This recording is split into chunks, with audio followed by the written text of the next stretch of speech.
nate omuyimbi w'eggwanga Spice Diana asobodde okuba ate ng'adduukiridde Abanayuganda 5 abawangaalira mu nsi za Buwarabu.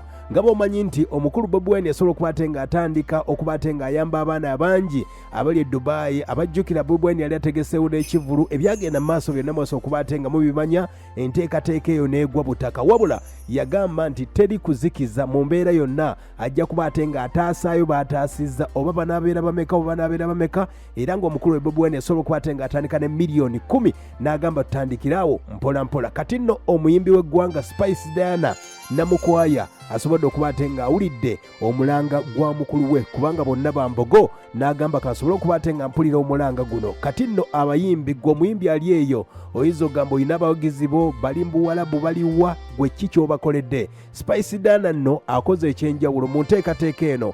Abayimbi nno oyinza okugamba nti omuyimbi mweyisa mu mbeera eryetya naye nga twagala okuba ate nga twebaza Spice Diana olw'omutima ogwo ky'osobodde okuba ate ng'owaayo. Omuntu ayinza okugamba Spice Diana ku ssente z'alina awaddeyo ezo gwe ku z'oyina ennyingi oba ku gwe z'oyina entono wakawaayo mmeka? Naye nga twagala okuba ate nga twebaza Spice Diana era ekivulu kye omwaka ogujja January tumuwagire erugogo mu nteekateeka eyo, sobole okuba ate nga tumuwagira mu nteekateeka eyo. Spice Diana nga wasobodde okuba ate nga ayambye, wasobodde okuba ate nga adduukiridde omulanga gw'Abannayuganda ababonaabonera e Dubai, ababonaabonera mu nsi eza Buwarabu, ensi nnyingi nnyo eza Buwarabu naddala. Era ng'omukulu Bobi Wine yasobola okuba ate ng'enteekateeka eno agirwanako alabe nga wakiri abaana bakomawo, agezeeko wakiri alemererwe naye ng'agezezzaako. Era kirungi nnyo abaana bangi nnyo abasobodde okuba ate nga batandise okudda wadde ng'embeera gye balimu balwadde naye ng'ekituufu basobodde okuba ate nga bakomyewo ku butaka. Twagala okwebaza Spice Diana olw'omutima ogwo nga tewali amukase, naye n'agamba ku lw'abayimbi bonna ye yejjeeyo. Kati gwe omuyimbi ali eyo, Bannayuganda ki ky'obayambye? Ojja kugamba nti ndeesa akapya, neggwe Abannayuganda ki kye wali obatooleddeyo?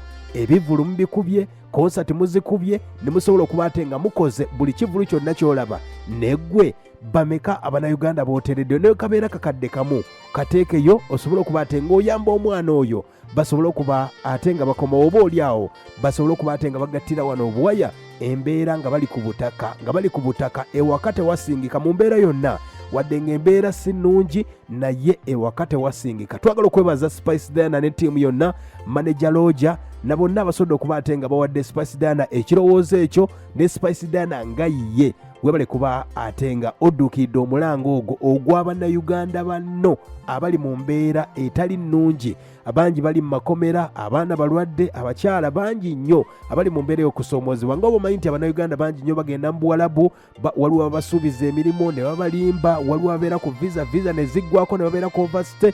Bangi nnyo baasibibwa bali mu makomera ag'enjawulo, abamu balwadde tebalina ssuubi na lyakudda waka olw'ensonga tebalina ssente, tebakola.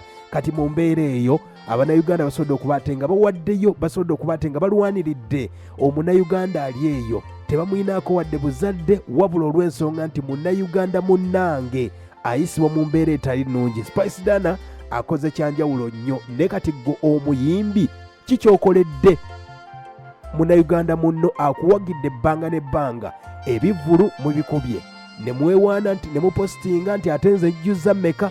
Gwe omuyimbi ali eyo, wamaliriza wakubye Lugogo, wakubye Africana, wakubye Mubende, wakubye Mitiyana. Abayimbi gwe ki ky'osobodde okuba ate ng'okolera Munnayuganda?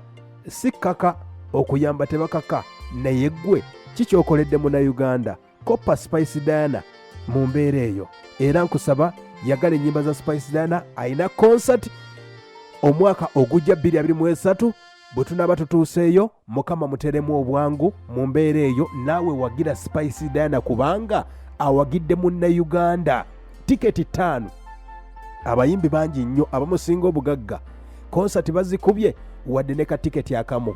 Tubalinze abaana babazze, abaana babagobedde Spice Diana, tujja kuba tweyanzizza naye nga akadde kano tutendereza Spice Diana ku lw'abayimbi bonna. Naye nga naawe omuyimbi yakola concert n'ojjuza, swalako osobole okuba ate ng'oyamba.